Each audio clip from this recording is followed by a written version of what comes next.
Hello guys, and welcome back to a brand new episode of the Aston Villa career mode today on FIFA 16. And we do start today's episode off by travelling to White Hart Lane to face Spurs, and it should be a pretty interesting game today. We are joint top of the table right now with Chelsea. Hopefully we can try and pull away from Chelsea a little bit towards the end of this season. I do really want to try and win the league now that we are in such a good position to do so, and I really do feel that we can do it as long as we get some good results against Spurs, Man United and Chelsea, which are some of the teams we have left in these remaining, I think it's 5 or 6 games we've got left of the season, so there's really not long, guys, until we go into season 3, and I really hope we can finish this second season here on a real high and win the Premier League title, but we will have to wait and see how that does. I haven't played any more than what you see in this episode, so I don't know if we won the league already or not.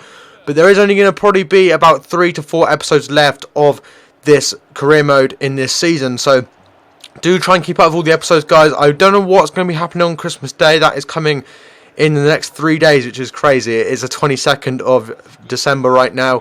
And I've got something planned. There is going to be a video on Christmas Day, but I don't know if there'll be a career mode episode or not, just because a lot of you will be spending time with your family. So there is going to be a Black Ops 3 video, which is just a bit of a longer video for those of you who don't have anyone to spend Christmas with. But we do start getting back on track with Batshuayi actually picking up himself a goal. But yeah, hopefully you guys will be happy with the uploads over Christmas. I mean, there'll probably be a video Boxing Day and there'll probably be a video on Christmas Eve, but I think Christmas Day will take a break from career mode just because I don't want any of you guys falling behind, like missing 1 or 2 episodes if I was to like double upload Christmas Day or to just upload an episode anyway. So I thought, you know, Christmas Day we won't do a video, and the other days we probably will, and then maybe in the evening if you guys want to catch up on a few of the previous episodes, then you can. But yeah, we do actually pick ourselves up our second goal here with goo.gl, or as I like to call him, just Josh, because it's a lot easier that way than calling him by his extremely hard to pronounce second name. We do find ourselves 2-0 up at Spurs, which was absolutely fantastic. Really happy with this because we do want to try and win the league this season. Obviously, to do that, we do need to pick up as many points as we can in these last few games of Season 2. But closing into the last stages of the game, you can see we still were in front, which was really positive. And Charlie Austin came on as a sub, again, just not really doing too much for us. I do want to try and get rid of Charlie Austin at the end of this second season. We will have to wait and see how it goes. But we can see Bakuna there. I don't know why I went in with such a bad slide tackle. It was absolutely horrendous. And we were very lucky there not to actually get him a red card. It was on Pritchard there. Young Cam, I believe, from Spurs. And Moussa Dembele would be the guy to step up and take the free kick. And thankfully for us, Handanovic did manage to catch it and clear it away very safely indeed. Comes out to Davis, who passes it into Wimmer. And then obviously that was the end of that chance. And we move on. Townsend whips the corner in here.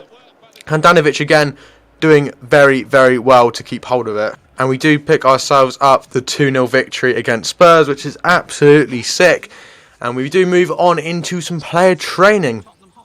Well, as you can see, we are training Buffon and, well, Buffon's regen, should I say, and also Panaria, as always, trying to grow them as much as possible. And as I was saying in the last episode, the kind of disappointing thing is we're not actually going to be at Aston Villa for much longer, so I don't know if we'll get the most out of Pasquale and Panaria in that time. Hopefully we can. I really would like to see them both at, like, you know, high 80s, but I just don't think we have the time, you know, while we're here at Villa to actually be able to do that, which kind of sucks because I really would like us to do well with them and get them to a really high rated player. But we do go into the Europa League quarter-final match versus Everton. This is the second leg. Obviously the first leg ended in a goalless draw, so this was a really important game for us to try and do well. And as I was mentioning in the last episode, a bit of a strange idea for them to have Alexandre Pato as their main striker. He's getting on a little bit now. He's not really the best striker in the world anymore.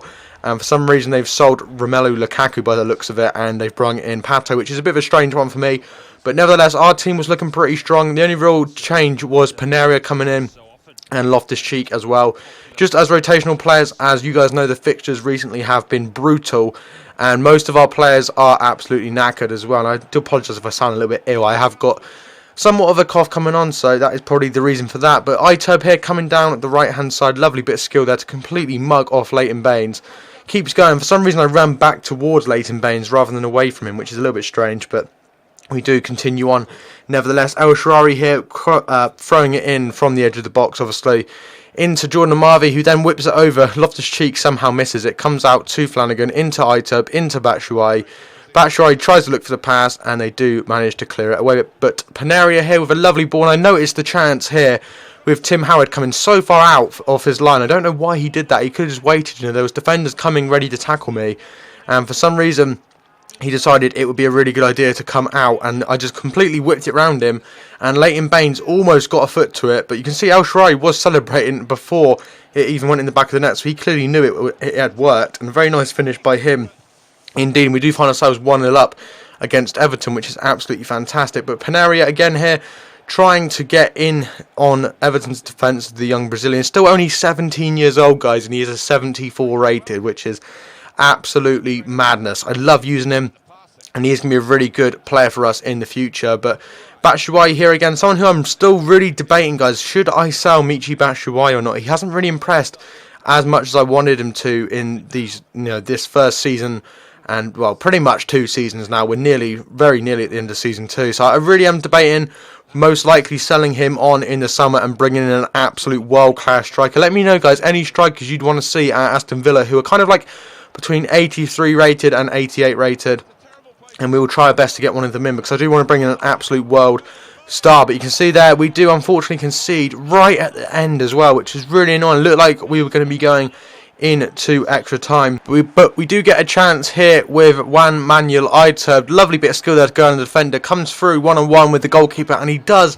actually score literally the last kick of the game to put us 2-1 in front and to send us through to the semi-finals of the Europa League, which is just absolutely incredible. I couldn't believe how lucky we actually got with that. Everton just let their guard down for a second, thinking they were safe to go into extra time and try and win it, and we do end up picking up the victory at the death. And you can see there, it was mental, absolutely mental scenes from us.